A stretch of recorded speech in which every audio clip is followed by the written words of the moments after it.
ಮಾತೆ ಗಂಗಾ ಪರಮೇಶ್ವರಿ ಸೌಹಾರ್ದ ಸಹಕಾರಿ ಸಂಘ ಮಾನ್ವಿ ಇದರ 5ನೇ ವಾರ್ಷಿಕೋತ್ಸವದ ಕಾರ್ಯಕ್ರಮದ ವೇದಿಕೆ ಮೇಲೆ ಅಧ್ಯಕ್ಷ ಸ್ಥಾನವನ್ನು ವಹಿಸಿರ್ತಕ್ಕಂಥ ಶ್ರೀ ವೀರಪ್ಪ ಸರ್ ಅವರೇ, ಉಪಾಧ್ಯಕ್ಷರಾಗಿರ್ತಕ್ಕಂಥ ಶ್ರೀ ಭೀಮರಾಯ್ ಸರ್ ಅವರೇ, ಹಾಗೂ ಕಾನೂನು ಸಲಹೆಗಾರರಾಗಿರ್ತಕ್ಕಂಥ ಶ್ರೀ ಆತ್ಮೀಯರು ವೀರಗೌಡ ವಕೀಲರೇ ಮತ್ತು ಆಯುರ್ವೇದ ವೈದ್ಯರು ಮತ್ತು ಸಮಾಜ ಸೇವೆಯಿಂದ ತಮ್ಮನ್ನು ತಾವು ಗುರುತಿಸಿಕೊಂಡಿರ್ತಕ್ಕಂಥ ಡಾಕ್ಟರ್ ಅಂಬಿಕಾ ಮಧುಸೂದನ್ ನಾಯಕರು ಮತ್ತು ಇಲ್ಲಿ ಆಗಮಿಸಿರ್ತಕ್ಕಂಥ ಈ ಸಹಕಾರಿಯ ಎಲ್ಲ ನಿರ್ದೇಶಕ ಮಂಡಳಿಯವರೇ ಮತ್ತು ಸರ್ವ ಸದಸ್ಯರೇ, ಎಲ್ಲ ಮಾತೆಯರು ಮತ್ತು ಅಕ್ಕ ತಮ್ಮಂದಿರೇ, ಅಣ್ಣ ತಮ್ಮಂದಿರೇ, ಎಲ್ಲರಿಗೂ ನನ್ನ ನಮಸ್ಕಾರಗಳನ್ನು ತಿಳಿಸುತ್ತಾ, ಆತ್ಮೀಯರೇ, ಈ ತಿಂಗಳ ಪೂರ್ತಿ ಎಲ್ಲ ಸೌಹಾರ್ದ ಸಹಕಾರಿಗಳ ಸಾಮಾನ್ಯ ಸಭೆ ನಾವು ನೋಡ್ತಾ ಬಂದಿದ್ದೀವಿ. ಮಾತೆ ಗಂಗಾ ಪರಮೇಶ್ವರಿಯ 5ನೇ ವಾರ್ಷಿಕೋತ್ಸವದ ಈ ಶುಭ ಸಂದರ್ಭದಲ್ಲಿ ನಮಗೆ ಮುಖ್ಯ ಅತಿಥಿಗಳಾಗಿ ಆಗಮಿಸಿರಿ ಅಂತ ಹೇಳಿದರು.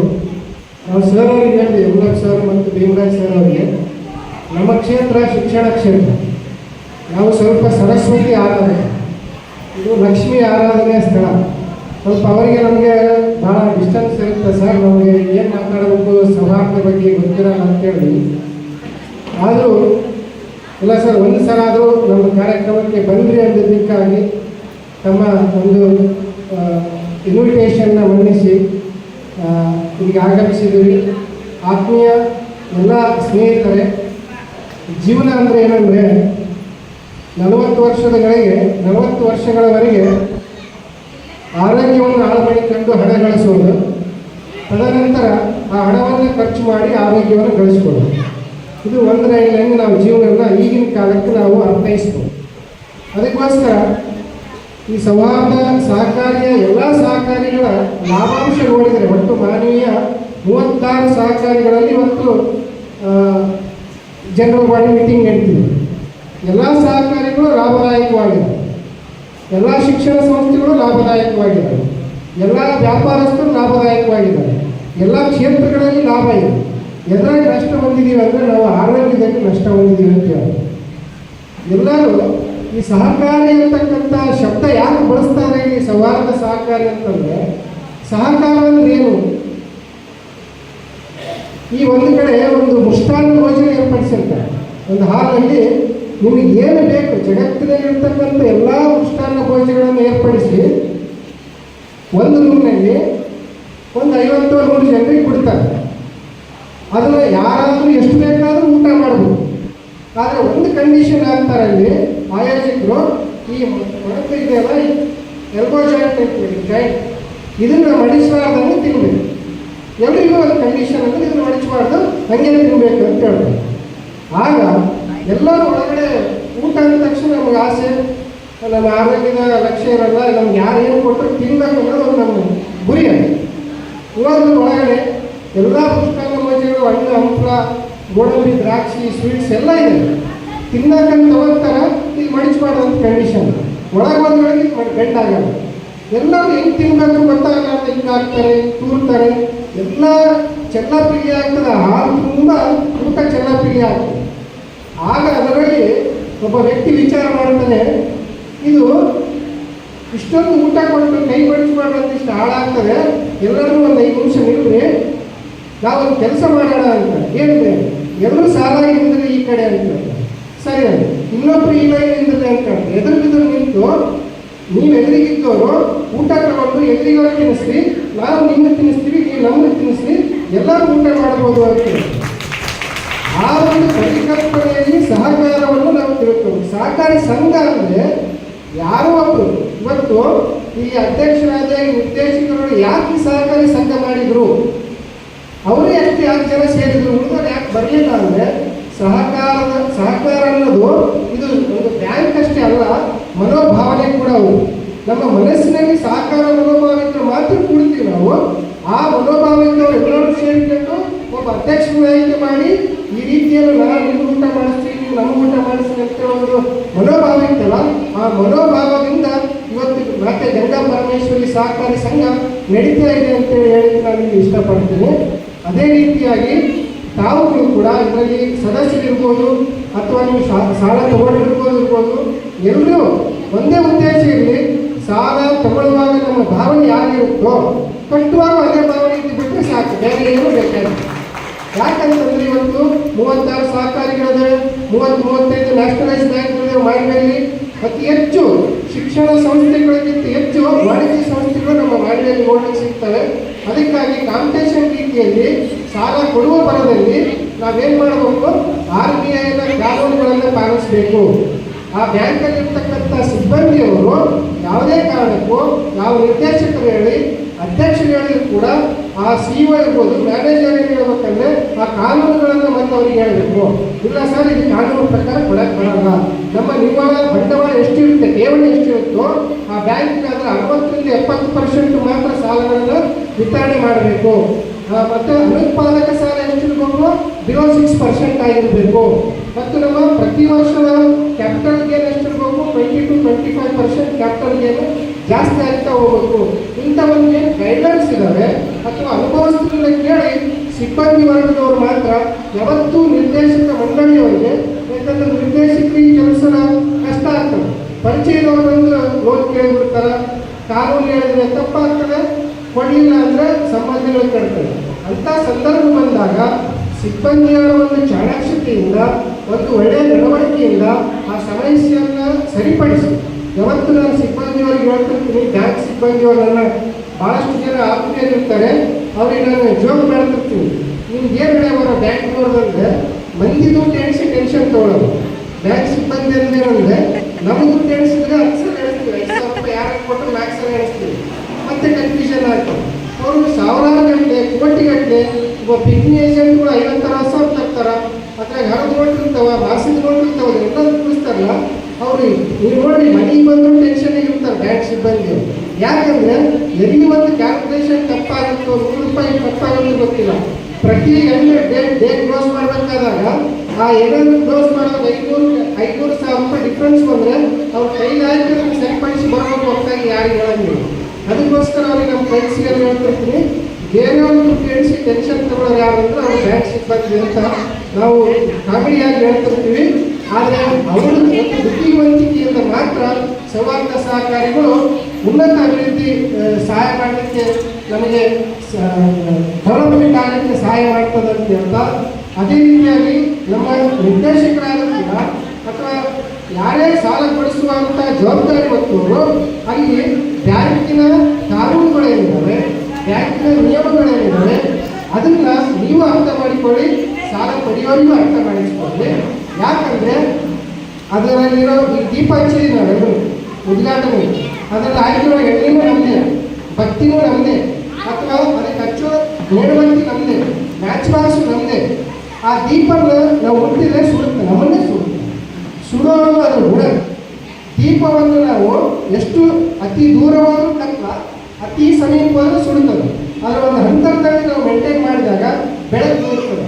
ಅದೇ ಸೌಹಾರ್ದ ಸಹಕಾರಿಗಳು ಬೆಳಿಬೇಕಂದ್ರೆ ಬ್ಯಾಂಕಿನ ನಿಯಮಾವಳಿಗಳನ್ನು ನಾವು ಒಂದು ಡಿಸ್ಟೆನ್ಸಲ್ಲಿ ಮೇಂಟೈನ್ ಮಾಡ್ತಾ, ಯಾರಿಗೂ ತೊಂದರೆ ಆಗಲಾರ್ದಂಗೆ, ಮನಸ್ಸಿಗೆ ನೋವಾಗಲಾರ್ದಂಗೆ ಆ CEO ಇರ್ಬೋದು, ಮ್ಯಾನೇಜರ್ ಅವರು ಇರ್ಬೋದು, ಪ್ರತಿಯೊಬ್ಬ ಸಿಬ್ಬಂದಿಯವರು ಯಾವುದೇ ಟೆನ್ಷನ್ ಇದ್ದರೂ, ಫ್ಯಾಮಿಲಿ ಟೆನ್ಷನ್ ಇದ್ದರೆ ಬ್ಯಾಂಕಲ್ಲಿ ಬಂದಿರತಕ್ಕಂಥ ಸದಸ್ಯರುಗಳಿಗೆ ನಗುಮುಖದಿಂದ ಮತ್ತು ಅವರಿಗೆ ಅವಶ್ಯಕತೆ ಇರ್ತಕ್ಕಂಥ ಸಾಲದ ಬಗ್ಗೆ ಚರ್ಚೆ ಮಾಡಿ ತಿಳಿಸಿ, ನಮ್ಮ ಸಮಾಜದಲ್ಲಿ ಒಂದು ಸಮಸ್ಯೆ ಏನಿದೆ ಅಂದರೆ ನಮ್ಮ ಭಾಗದಲ್ಲಿ ಹೆಚ್ಚು ನಮಗೆ ಫೈನಾನ್ಷಿಯಲ್ ಮ್ಯಾನೇಜ್ಮೆಂಟ್ ಗೊತ್ತಿಲ್ಲ, ಆರ್ಥಿಕವನ್ನು ಯಾವ ರೀತಿ ಬ್ಯಾಲೆನ್ಸ್ ಮಾಡೋದು ಗೊತ್ತಿಲ್ಲ.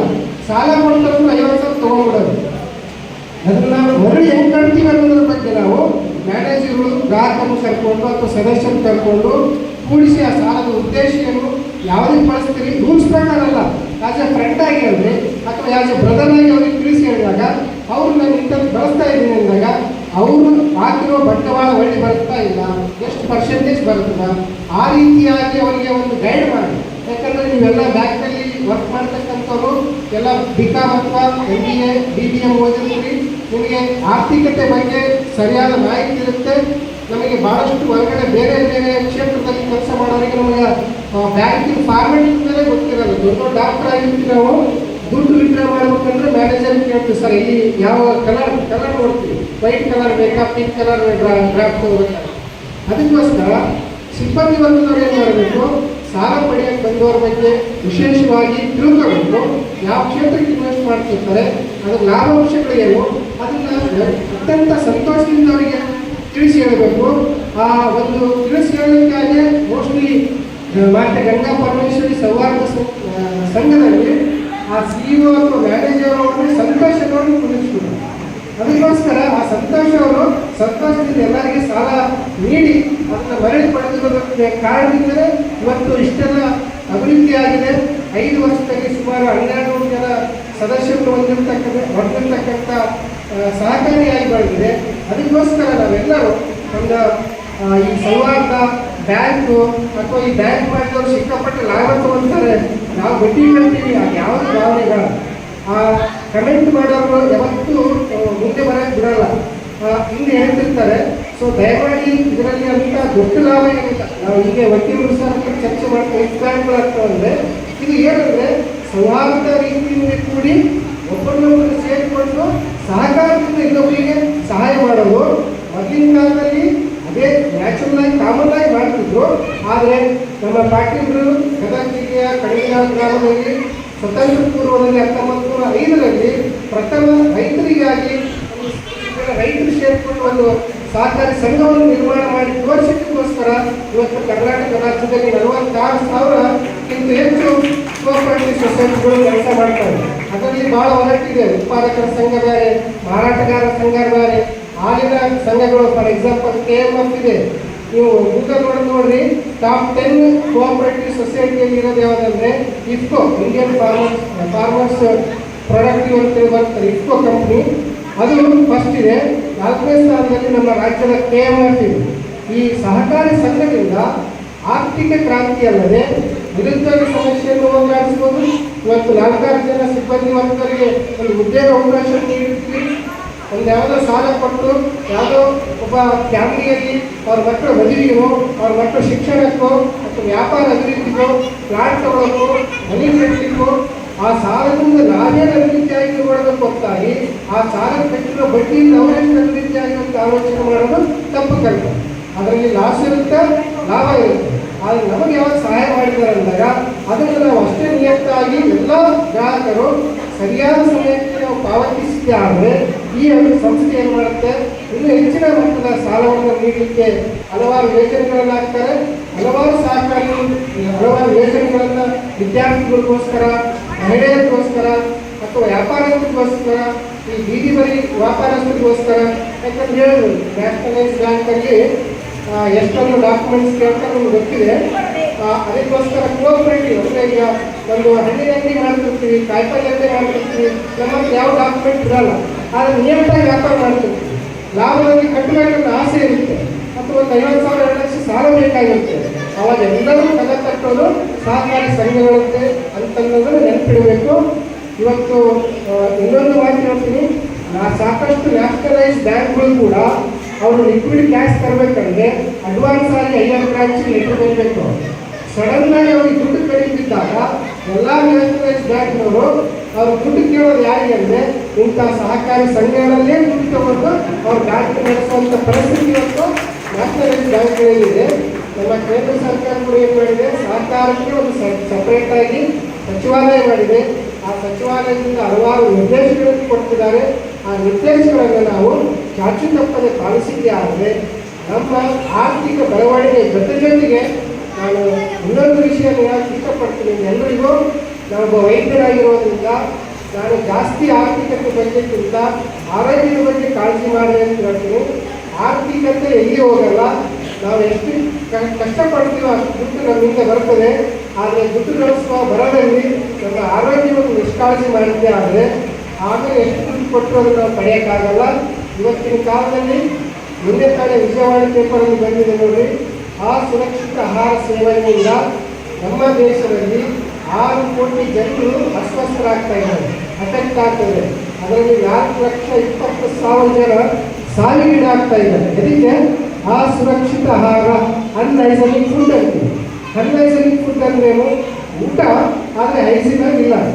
ತಿಂತಿದ್ದೀವಿ, ಏನು ತಿಂತೀರೋ ಗೊತ್ತಿಲ್ಲ, ಎಲ್ಲ ತಿಂತಿದ್ದೀವಿ, ಎಷ್ಟು ಸಾವಿರ ತಿಂತಿದ್ದೀವಿ. ಯಾಕಂದರೆ ಮನೆಯಲ್ಲಿಟ್ಟಿದೆ, ನನ್ನ ಕಿಶದಲ್ಲಿ ಸಾಕಷ್ಟು ದುಡ್ಡಿದೆ, ಮಾರ್ಕೆಟ್ಗೆ ಹೋದ್ರೆ ಸಾವಿರಾರು ಅಂಗಡಿಗಳಿದ್ದಾವೆ, ಹೋಟೆಲ್ಗಳಿದ್ದಾವೆ, ಚಾಟ್ ಸೆಂಟರ್ ಇದ್ದಾವೆ, ಹಸಿ ಶಾಪ್ ಇದ್ದಾವೆ, ಬೇಕ್ರಿ ಇದ್ದಾವೆ, ಸ್ವೀಟ್ ಸ್ಟಾಲ್ಸ್ ಇದ್ದಾವೆ, ನಿಮಗೆ ತಿಂಗಳಿಗೆ ಎಷ್ಟು ಬೇಕು ಅಷ್ಟು ಅವಕಾಶಗಳಿದ್ದಾವೆ, ಕೈಯಲ್ಲಿ ದುಡ್ಡು ಇದೆ.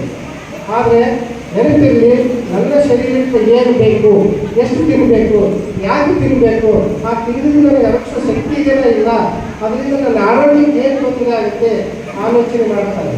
ನಿಮಗೆ ಗೊತ್ತಿರಲಿ, ಈ ಒಂದು ತಿಂಗಳಲ್ಲಿ ಸಾಕಷ್ಟು ವಿದ್ಯಾರ್ಥಿಗಳು ಹಾರ್ಟ್ ಅಟ್ಯಾಕ್ ಆಗಿ ಸಾಕ್ತಿದ್ದಾರೆ. ಶಿರವಾರ ಶಾಲೆಯಲ್ಲಿ ಒಬ್ಬ ವಿದ್ಯಾರ್ಥಿ ಹಾರ್ಟ್ ಅಟ್ಯಾಕ್ ಆಗಿ ತೀರ್ಕೊಂಡ್ರು. ರಬ್ಬೂರ್ ಶಾಲೆಯಲ್ಲಿ ಒಬ್ಬ ವಿದ್ಯಾರ್ಥಿ, ಪೇಪರ್ನಲ್ಲಿ ಬಂದು 8 ವರ್ಷದ ಶಿವಮೊಗ್ಗ ಡಿಸ್ಟಿಕ್ನಲ್ಲಿ 8 ವರ್ಷದ ವಿದ್ಯಾರ್ಥಿಗಳು. ಯಾಕೆ ಈ ಥರ ಆಗ್ತದೆ? ಆ ಪೇಪರಲ್ಲಿ ಸಣ್ಣದಾಗಿ ಕೊಡ್ತಾರಲ್ಲ, ಯಾವುದು ಕೊಡೋದು ಕೊಡ್ತಾರಂದ್ರೆ ಯಾವುದೋ ಒಂದು ರೇಪ್ ಆಗಿರೋದು, ಮರ್ಡರ್ ಆಗಿರೋದು, ಈ ರಾಜಕಾರಣಿಗಳ ಅಗಾಡಗಳು ದೊಡ್ಡದಾಗಿ ಕೊಡ್ತಾರೆ. ಸಾಮಾಜಿಕ ಕಳಕಳಿ ಇರ್ತಕ್ಕಂಥವನ್ನೆಲ್ಲ ಸಣ್ಣದಾಗಿ ಕೊಡ್ತಾರೆ. ಆತ್ಮೀಯ ಎಲ್ಲ ಸದಸ್ಯರುಗಳೇ, ಈ ಸಹಕಾರಿಯ ಬೆಳವಣಿಗೆ ಜೊತೆಗೆ ನಮ್ಮ ಮಕ್ಕಳ ಆರೋಗ್ಯದ ಬಗ್ಗೆ ಕೂಡ ನಾವು ಕಾಳಜಿ ವಹಿಸೋಣ, ನಮ್ಮ ಆರೋಗ್ಯದ ಬಗ್ಗೆ ಕೂಡ ನಾವು ಕಾಳಜಿ ವಹಿಸೋಣ. ಆ ಮಕ್ಕಳ ಒಂದು ತಿನ್ನುವಿಕೆ ಏನಿದೆಯಲ್ಲ, ದಯಮಾಡಿ ಹೇಳ್ತೀನಿ, ಭಾಳಷ್ಟು ಜನ ಹೆಣ್ಮಕ್ಳು ಇದ್ದೀರಿ, ನಿಮ್ಗೆಲ್ಲರೂ ಕೈ ಮುಗಿದು ಹೇಳ್ತೀನಿ, ಪ್ಲಾಸ್ಟಿಕ್ ಡಬ್ಬದಲ್ಲಿ ಊಟ ಕಟ್ಬಾರ್ದು ಮಕ್ಕಳಿಗೆ, ಪ್ಲಾಸ್ಟಿಕ್ ಬಾಟ್ಲಲ್ಲಿ ನೀರು ಕಳಿಸ್ಬಾರ್ದು. ಮತ್ತು ಊಟಕ್ಕೆ, ಮಧ್ಯಾಹ್ನದ ಊಟಕ್ಕೆ ಮಕ್ಕಳನ್ನ ರೋಡ್ ಬಂದಿರ್ತಕ್ಕಂಥ ಹೋಟೆಲ್ ಊಟವನ್ನು ಕಟ್ಟಿ ಕಳಿಸ್ಬಾರ್ದು. ಅಥವಾ ಯಾವುದೇ ಕಾರಣಕ್ಕೂ ಪ್ಲಾಸ್ಟಿಕ್ನಿಂದ ಬಳಕೆಯಾಗಿರ್ತಕ್ಕಂಥ ವಸ್ತುಗಳನ್ನು ಬಳಸಬಾರ್ದು. ಅಥವಾ ರೆಡಿಮೇಡ್ ಫುಡ್ ಇವತ್ತಿದೆ, ಒಂದು ಚಪಾತಿ ಮಾಡೋ ಅವಶ್ಯಕತೆ ಇಲ್ಲ, ಪೂರಿ ಮಾಡೋ ಅವಶ್ಯಕತೆ ಇಲ್ಲ, ಪರೋಟ ಎಲ್ಲ ರೆಡಿಮೇಡ್ ಸಿಗ್ತಿದೆ, ತರೋದು ಬೇಯಿಸೋದು ಕೊಡೋದು. ಆದರೆ ನೆನಪಲ್ಲಿ ಅದರ ಮೇಲೆ ಬರೆದಿರ್ತಾರೆ, ಸಣ್ಣ ಅಕ್ಷರದಲ್ಲಿ ಬರೆದಿರ್ತಾರೆ, ನಾವು ಓಡಲ್ಲ. ಪ್ರತಿ ಟೇಸ್ಟ್ ಮೇಲೆ ಬರೆದಿರ್ತಾರೆ, 6 ವರ್ಷದ ಮಕ್ಕಳು ಬಳಸಬಾರ್ದು ಅಂತಾರೆ, ಯಾರು ಓದಲ್ಲ. ಟೇಸ್ಟ್ ಎಷ್ಟು ಪ್ರಮಾಣದಲ್ಲಿ ಉಪಯೋಗಿಸಬೇಕು, ಒಂದು ಬಟಾಣಿ ಪ್ರಮಾಣದಲ್ಲಿ ನಾವು ಬ್ರಷ್ ಹಚ್ಚಬೇಕು. ನಾವೇನು ಮಾಡ್ತೀವಿ, 1 ಸೆಂಟಿಮೀಟರ್ ಮತ್ತೆ ಬ್ರಷ್ ಮೇಲೆ ಹಚ್ಚಿ ನಾವು ಬೆಳಗ್ಗೆ ಅಂತ ಉಳಿಸ್ತೀವಿ, ಹೌದಾ? ಸೊ ಇದು ಮಿನಿಮಮ್ ಥಿಂಗ್ಸ್ ನಾವು ತಿಳ್ಕೊಳ್ಳೋದು ತಯಾರಿಲ್ಲ.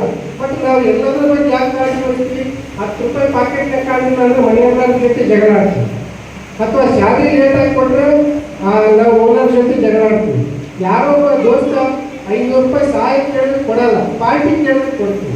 ಸೊ ಈ ಮನೋಭಾವನೆಯಿಂದ ಹೊರಗೆ ಬಂದು ನಮ್ಮ ಆಹಾರ ಪದ್ಧತಿಯಲ್ಲಿ ಭಾಳಷ್ಟು ಸುಧಾರಣೆಗಳಾಗಬೇಕಾಗಿದೆ. ಇವತ್ತು ನನ್ನ ಇದು 6 ತಿಂಗಳ ಕೆಳಗಡೆ ಒಂದು ಭಾಷಣ ಮಾಡೋಕ್ಕೆ ಕರೆದಾಗ ಹೇಳಿದ್ದೆ, ಅದನ್ನು ಮತ್ತೆ ಒಂದು 5 ನಿಮಿಷದಲ್ಲಿ ರಿಪೀಟ್ ಮಾಡ್ತೀನಿ. 2 ನಿಮಿಷದಲ್ಲಿ, ಈ ಸೃಷ್ಟಿ ಒಳಗೆ ಅತ್ಯಂತ ಬುದ್ಧಿವಂತ ಪ್ರಾಣಿ ಯಾರು? ಮನುಷ್ಯ. ಎಲ್ಲ ಪ್ರಾಣಿಗಳಿಗಿಂತ ಅತ್ಯಂತ ಬುದ್ಧಿವಂತ ಪ್ರಾಣಿ ಯಾರು? ಮನುಷ್ಯ. ಅತ್ಯಂತ ಬುದ್ಧಿವಂತ ಪ್ರಾಣಿ ಮಾತ್ರ ಶಾಲೆಗೆ ಹೋಗ್ತಾರೆ ಶಿಕ್ಷಣ ಪಡೆಯಲಿಕ್ಕೆ. ಬೇರೆ ಯಾವ ಪ್ರಾಣಿಗಳಿಗೂ ಶಾಲೆಗಳಿಲ್ಲ. ಬುದ್ಧಿವಂತಿದ್ರು ಮತ್ತು ಶಾಲೆಗೆ ಯಾಕೆ ಹೋದ? ನಾಗರಿಕತೆ ಕಲಿಯಲಿಕ್ಕೆ, ಸಂಸ್ಕಾರ ಕಲಿಬೇಕು, ಆಧುನಿಕತೆಯ ಬೆಳೆದನ್ನು ತಿಳ್ಕೋಬೇಕಾಗಿತ್ತು. ಆ ಶಿಕ್ಷಣವನ್ನು ಪಡೆದಿರ್ತಕ್ಕಂಥ ಬುದ್ಧಿವಂತ ಮನುಷ್ಯ ಇವತ್ತು ಏನಾಗ್ತಿದ್ದಾರೆ ಅಂದರೆ ಅನಾರೋಗ್ಯಕ್ಕೆ ಜಾಸ್ತಿ ಈಡಾಗ್ತಿರೋದು ಕೂಡ ಮನುಷ್ಯನೇ. ಇಷ್ಟೊಂದು ಆಸ್ಪತ್ರೆಗಳು ಯಾವ ಪ್ರಾಣಿಗಳಿಗೆ ಇಲ್ಲ. ಯಾವುದಾದ್ರೂ ಆನೆ, ಸಿಂಹ, ಹುಲಿಗಳಿಗೆ ಯಾರು ಆಸ್ಪತ್ರೆ ಕಳಿಸ್ತಾರೆ? ಯಾರು ಕಳಿಸಿಲ್ಲ.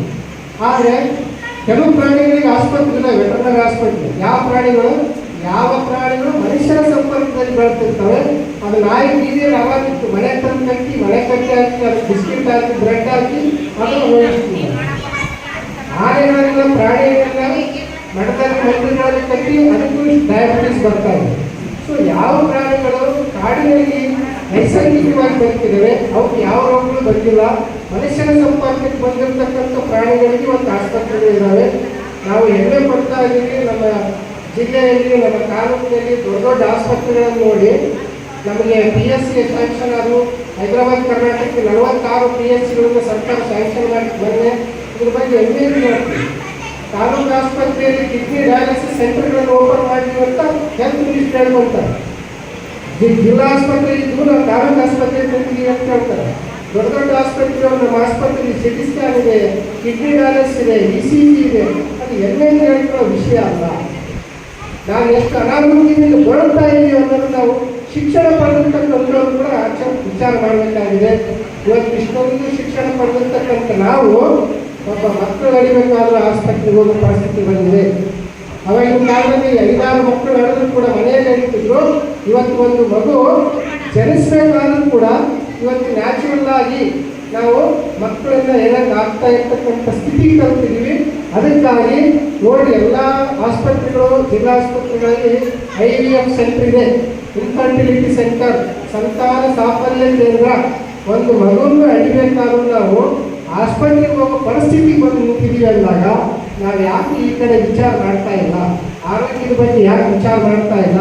40 ವರ್ಷ ದಾಟಿದವ್ರು ಭಾಳ ಜನ ಇದೆಯಲ್ಲ, ನಮ್ಮದಾಯಿತು, ನಮ್ಮ ಮಕ್ಕಳ ಬಗ್ಗೆ ನಾವು ಕಾಳಜಿ ವಹಿಸಬೇಕಾಗಿದೆ. ಹಠ ಮಾಡ್ತಾನೆ, ಮೊಬೈಲ್ ಕೊಡ್ರಿ, ಹಠ ಮಾಡ್ತಾನೆ, ಪಾನಿಪುರಿ ತಿನ್ನಿಸ್ರಿ, ಅಳ್ತಾನೆ, ಪಿಜ್ಜಾ ಬರ್ಗರ್ ತಿನ್ನಿಸ್ರಿ, ಅದೆಲ್ಲ ನಮ್ಮ ಆಹಾರನೇ. ನಿಮಗೆ ಏನೇ ಮಾಡಿ ಕೊಡಬೇಕಾಗಿದ್ದಲ್ಲ ಮನೆಯಲ್ಲಿ ಮಾಡ್ತಾರೆ, ಏನು ತಿನ್ನಿಸ್ಬೇಕಾಗಿದ್ದಲ್ಲ ಮನೆಯಲ್ಲಿ ತಿನ್ನಿಸ್ತಾರೆ. ಅವನ ಆರೋಗ್ಯದ ಬಗ್ಗೆ ನೀವು ಕಾಳಜಿ ವಹಿಸದೇ ಇದ್ದರೆ, ನಾವು TV ನೋಡೋ ಮನೆಯಲ್ಲಿ ಮಕ್ಕಳಿಗೆ ಮೊಬೈಲ್ ಕೊಟ್ಟು ಕುಂತ್ರೆ ನಾಳೆ ಅವರು ನಮ್ಮ ವೃದ್ಧಾಶ್ರಮ ಕೊಡೋದ್ರಲ್ಲಿ ಏನು ಅಭ್ಯರ್ಥಿ ಅವರು ಬಿಡ್ಬೋದು. ಇವತ್ತು ಮಾನವೀಯ ಕೂಡ 20 ವರ್ಷ ಕೆಳಗೆ ಬಂದ ಹೋಟೆಲ್ಗಳಲ್ಲಿ, ದೊಡ್ಡ ದೊಡ್ಡ ಆಸ್ಪತ್ರೆಗಳಲ್ಲಿ 25 ವರ್ಷದಲ್ಲಿ ನಾನು ನೋಡ್ತಾ ಇದ್ದೀನಿ. ದೊಡ್ಡ ದೊಡ್ಡ ಆಸ್ಪತ್ರೆ ಆದವು, ಹೋಟೆಲ್ಗಳಾದವು. ಅದಕ್ಕಿಂತ ದುಃಖದಾಯಕ ಅಂದರೆ ಒಂದು ವೃದ್ಧಾಶ್ರಮಗಳಾಗಿದೆ, ಅನಾಥಾಶ್ರಮಗಳಾಗಿದೆ. ಇಷ್ಟೊಂದು ಶಿಕ್ಷಣವನ್ನು ಪಡೆದು ನಾವು ಅನಾಥಾಶ್ರಮ, ವೃದ್ಧಾಶ್ರಮ ಸ್ಥಾಪನೆ ಮಾಡುವಂಥ ಮನಸ್ಥಿತಿ ಕಲ್ತೀವಿ ಅಂದರೆ ಇದು ಸಹಕಾರ ಅಲ್ಲ, ಇದು ಸೌಹಾರ್ದತೆ ಅಲ್ಲ. ಸೌಹಾರ್ದ ಸಹಕಾರ ಕೇವಲ ಆರ್ಥಿಕ ರಂಗದಲ್ಲಿ ಮಾತ್ರ ಇರಬಾರ್ದು, ನಮ್ಮ ಸಾಮಾಜಿಕ ಜೀವನದಲ್ಲಿ ಕೂಡ ಅಳವಡಿಸಬೇಕಂತ ಹೇಳ್ತೀನಿ. ದಯಮಾಡಿ ಲಾಸ್ಟ್ ಒಂದು ಉದಾಹರಣೆ ಕೊಟ್ಟು ನಾನು ಮಾತನ್ನು ಮುಗಿಸ್ತಾ ಇದ್ದೀನಿ. ಒಂದು ರೂಮಲ್ಲಿ ಒಂದು 20 ಜನರಿಗೆ ಒಂದು ಗೇಮ್ ಕೊಡ್ತಾರೆ, ಆಟ ಆಡಿಸ್ತಾರೆ. ನೀವು ಆಡಿಸ್ಬೋದು. ಬ್ಯಾಂಕ್ ಸಿಬ್ಬಂದಿಯವರಿಗೆ ಬರೀ ನೀವು ಅಧ್ಯಕ್ಷರು, ನಿರ್ದೇಶಕರು ಬಂದು ಮೀಟಿಂಗ್ ತಗೊಂಡು ಅವರ ವ್ಯಕ್ತಿತ್ವ ವಿಕಸನಕ್ಕಾಗಿ ತರಬೇತಿ ಕಾರ್ಯಕ್ರಮಗಳನ್ನು ಅಳವಡಿಸಿ. ಇವತ್ತು ರಾಮೇಶ್ವರಂ ಕೆಫೆ ಇದೆಯಲ್ಲ ಬೆಂಗಳೂರಲ್ಲಿ, ಒಂದು ತಿಂಗಳಿಗೆ 2 ಕೋಟಿ ರೂಪಾಯಿ ಇನ್ಕಮ್ ಇದೆ. ಯಾಕೆ 2 ಕೋಟಿ ಗಳಿಸ್ತಾರೆ ಅಂತಂದರೆ ಅದು ಸೀನಿಯರ್ಸ್, ಅಲ್ಲಿ ಸಿಬ್ಬಂದಿ ಅವ್ರಿಗೆ 8 ತಾಸು ಮಾತ್ರ ಡ್ಯೂಟಿ. ಪ್ರತಿ ತಿಂಗಳಿಗೊಮ್ಮೆ ಅವರಿಗೆ ತರಬೇತಿ ಕೊಡ್ತಾರೆ. ಪ್ರತಿ 4 ತಾಸುಗೊಮ್ಮೆ ಚಟ್ನಿ ಸಾಂಬಾರನ್ನು ಬದಲಾಯಿಸ್ತಾರೆ. ಕೆಲವು ಎಥಿಕ್ಸ್ ಫಾಲೋ ಮಾಡಿದಾಗ ಬೆಳವಣಿಗೆ ಆಗ್ತದೆ. ಆ ಸಿಬ್ಬಂದಿ ವರ್ಗದೊಂದು ಕೆಲವು ರಿಫ್ರೆಶ್ ಕಾರ್ಯಕ್ರಮಗಳನ್ನು ಹಮ್ಮಿಕೊಳ್ಬೇಕು. ಅದೇ ಕೆಲಸ ಮಾಡೋದಷ್ಟೇ. ಅವ್ರಿಗೆ ಯಾವುದಾದ್ರೂ ಕಾರ್ಯಕ್ರಮವನ್ನು ಕೊಟ್ಟು ಒಂದು ರೂಮಲ್ಲಿ ಈ ನಿರ್ದೇಶಕರು ಮತ್ತು ಎಲ್ಲ ಸಿಬ್ಬಂದಿಯವ್ರನ್ನ ಸೇರಿಸಿ ಒಂದಿಷ್ಟು ಬಲೂನ್ ಹಾಕ್ಬೇಕು. 20 ಜನ 20 ಬಲೂನ್ಗಳು ಹಾಕ್ಬೇಕು. ಆ 20 ಬಲೂನ್ಗೆ ಒಬ್ಬೊಬ್ರು ಹೆಸರು ಬರೀಬೇಕು, ಇರೋರ ಹೆಸರು, ಎಲ್ಲರ ಹೆಸರು ಬರೆದು ಮಿಕ್ಸ್ ಮಾಡಿ ಒಳಗೆ ಬಿಡಬೇಕು. ಅವ್ರಿಗೆ ಏನು ಚಾಲೆಂಜ್ ಕೊಡಬೇಕಂದ್ರೆ ನಿಮ್ಮ ಹೆಸರಿನ ಬಲೂನ್ ಹುಡುಕ್ಯಂಬೋದು. ಅವಾಗ ಏನು ಮಾಡ್ತಾರೆ, ಎಲ್ಲರೂ ತಮ್ಮ ತಮ್ಮ ಹೆಸರಿನ ಬಲೂನ್ ಹುಡುಕೋದ್ರಲ್ಲಿ ಬಿಜಿ ಆಗ್ತಾರೆ. ಮಿನಿಮಮ್ ಒಂದು 3 ರಿಂದ 4 ನಿಮಿಷ ಟೈಮ್ ತಗೊಳ್ತಾರೆ. ಆದರೆ ಇನ್ನೊಂದು ರೀತಿಯಿಂದ ಆಲೋಚನೆ ಮಾಡಿ ಎಲ್ಲ 20 ಜನ ಸೇರಿ ಆ ರೂಮಲ್ಲಿ ಹೋಗೋಕ್ಕಿಂತ ಮುಂಚೆ ಯಾರಿಗೆ ಯಾವ ಬಲೂನ್ ಸಿಗುತ್ತೆ ತಗೊಳ್ರಿ, ಅದ್ರ ಮೇಲೆ ಯಾರ ಹೆಸರು ಬರೋದು ಹೋದ್ರಿ, ಅವ್ರಿಗೆ ನೀವು ತಲುಪಿಸಿದ್ದಾದರೆ 1 ನಿಮಿಷದಲ್ಲಿ ಆಟವನ್ನು ಎಲ್ಲರಿಗೆ. ಇಂಥ ಸಹಕಾರ ಮನೋಭಾವನೆಗಳನ್ನು ನಾವು ಬೆಳೆಸಬೇಕಾಗಿದೆ. ಇಂಥ ಹಲವಾರು ಆಟದ ಮುಖಾಂತರ ಅಥವಾ ವ್ಯಕ್ತಿತ್ವ ವಿಕಸನ ಕಾರ್ಯಕ್ರಮದ ಮುಖಾಂತರ, ತರಬೇತಿ ಮುಖಾಂತರ ನೀವು ಸಿಬ್ಬಂದಿಯವರು ಎಷ್ಟು ಗಟ್ಟಿಗೊಳಿಸ್ತೀರೋ, ಶಾರೀರಿಕವಾಗಿ ಮಾನಸಿಕವಾಗಿ ಅವರಿಗೆ ನೀವು ಬೆನ್ನೆಲುಬಾಗಿ ಹೊಂದಿದ್ರು, ಅಷ್ಟು ನಮ್ಮ ಸೌಹಾರ್ದಗಳು ಬೆಳೀತಾವಂತ ಹೇಳ್ತೀನಿ. ಅದೇ ರೀತಿಯಾಗಿ ಸರ್ವ ಸದಸ್ಯರು ಕೂಡ ನಾವೆಲ್ಲರೂ ಈ ಸಹಕಾರಿಯ ಬೆಳವಣಿಗೆಯಲ್ಲಿ ಮುಖ್ಯ ಪಾತ್ರ ವಹಿಸೋಣ ಅಂತೇಳಿ, ಮತ್ತು ನಾನು ದೀರ್ಘ ಸಮಯ ತಗೊಂಡಿರ್ಬೋದು, ಸ್ವಲ್ಪ ಮಾತಾಡೋದು ಜಾಸ್ತಿ. ಪ್ರಿನ್ಸಿಪಾಲ್ ಆಗಿ ಲೆಕ್ಚರ್ ಆಗಿ 23 ವರ್ಷ ಕೆಲಸ ಮಾಡಿದ್ವಿ. ನಮ್ಮ ಹುದ್ದೆಗೆ ಮಾತಾಡೋದು, ನಮಗೆ ಮೈಕ್ ಕೊಟ್ಟ ಮೇಲೆ ಮಿನಿಮಮ್ 1 ತಾಸು, ನಮ್ಮ ಪಿರಿಯಡ್ಗಳೆಲ್ಲ 1 ತಾಸು ಇರ್ತಾವಲ್ಲ, 1 ತಾಸು ಪಾಠ ಮೇಲೆ ರೂಢ ಇರ್ತದೆ. ಅಷ್ಟು ಬೇಗ ನಾವು ಮೈಕ್ ಬಿಡೋಲ್ಲ. ನಮ್ಮ ಗುರುಗಳಿದ್ದಾರೆ, ರೇವಣ ಸಿದ್ದಯ್ಯ ಸರ್, ನಂದಿ ಕೋರ್ಮಠ್ ಸರ್, ನಮ್ಮ ತಂದೆಯವರ ಮಿತ್ರರಾಗಿರ್ತಕ್ಕಂಥ ವೆಂಕಟಪ್ಪ ಮಾಸ್ಟರವರು, ಅವ್ರ ಮುಂದೆ ನನಗೆ ಮಾತಾಡಲು ಅವಕಾಶ ನೀಡಿರ್ತಕ್ಕಂಥ ಈ ಮಾತೆ ಗಂಗಾ ಪರಮೇಶ್ವರಿ ಗಾಯಕಿನ ಅಧ್ಯಕ್ಷರು ಮತ್ತು ಎಲ್ಲ ಸದಸ್ಯರುಗಳಿಗೂ ನನ್ನ ಹೃತ್ಪೂರ್ವಕವಾದ ವಂದನೆಗಳನ್ನು ತಿಳಿಸಿ, ಮತ್ತೊಮ್ಮೆ ತಮ್ಮೆಲ್ಲರಿಗೂ ನಮಸ್ಕಾರಗಳನ್ನು ತಿಳಿಸಿ ನನ್ನ 4 ಮಾತುಗಳನ್ನು ಧನ್ಯವಾದ.